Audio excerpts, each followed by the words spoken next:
Allez, on est reparti donc pour ce huitième de finale sur la piste pour aller chercher 4 places à l'arrivée avec Maxence Alain et notamment le pilote de Bottini qui sont pour l'instant le mieux parti au Timothée Rapp. Plutôt c'est Timothée Rapp qui a pris l'avantage. Derrière on lance la poursuite. Il y a Maxime Grandin-Fleury qui essaye de se placer. Pour l'instant il est à la 4e position puisque qui est passé à la 2e place sur Energy à la 3e position. Orientation bataille également pour la 4e place avec un retour également Maxence Laël, le pilote de Bottini. Devant donc maintenant c'est Lucas Ducamp qui a pris l'avantage. À 2e place Siranagi, le pilote d'Éclair qui lui aussi devrait faire se qualifier. On devrait retrouver également le pilote de Bottini sur la Timothée Rapp et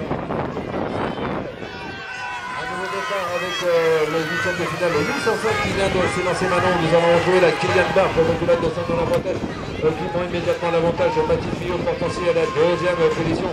On retrouve en 3e place Sacha Violin pour le club de Voisin et 4e place pour le moment pour Elliot Comenet, le pilote de Barrière. Enfin Noah Reiner pour le club de Franconville qui occupe lui la 5e place. Devant donc toujours Kylian Barr qui va aller chercher la qualification toujours à la 1re place bien évidemment.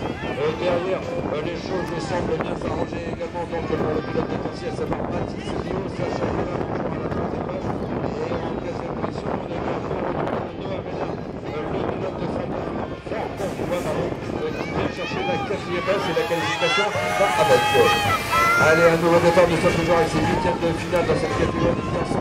En 13 avec Zachary Dewell, notamment le pilote de Bottini qui sort le meilleur départ et qui va pouvoir prendre tout de suite l'avantage avec Oscar Pelleroy, le pilote de Bervilliers à la 2e position. Tristan Adélaïde Beaubrun pour Montesson à la 3e place. Noah Bochard pour Saint-Denis-la-Bretèche en 4e position. Et enfin, Juste Ricollier pour le club de Franconville à la 6e place. Devant donc toujours Zachary Dewell, ça ne bouge pas de cela.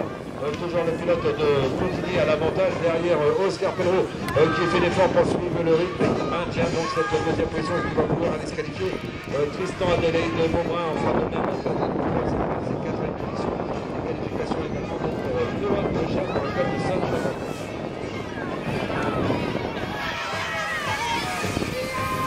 Allez, un nouveau départ, encore 4 places à aller chercher. Donc, et pour l'instant, c'est Paul Simon, le pilote de Saint-Denis-la-Bretèche qui va bien en tête au premier virage. Evan Gérardin à la 2e position. Il y a Claude Delattre David par le club de Torcy à la 3e place. Maxence Garcia pour Bottini en 4e position. Enfin, Nice qui est décidé par le club de Soucy-en-Brie à la 4e place. N'était pas terminé.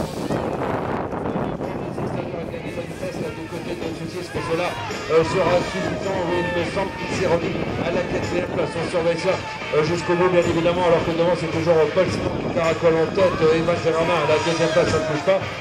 Allo de la David à la 3e position et la 4e place, donc finalement pour Maxence Garcia pour Bottini. Le dernier 8e de finale qui vient d'être lâché, les 4 dernières places à aller chercher. Donc pour l'instant, c'est Mathieu Ferrand qui semble de partir, ou Archibald Corberan.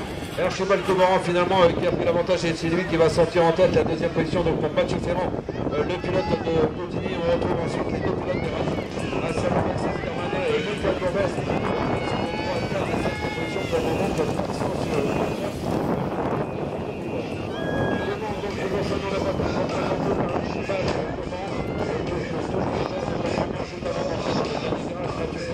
À la 2e place, ça ne bouge pas de ce côté-là.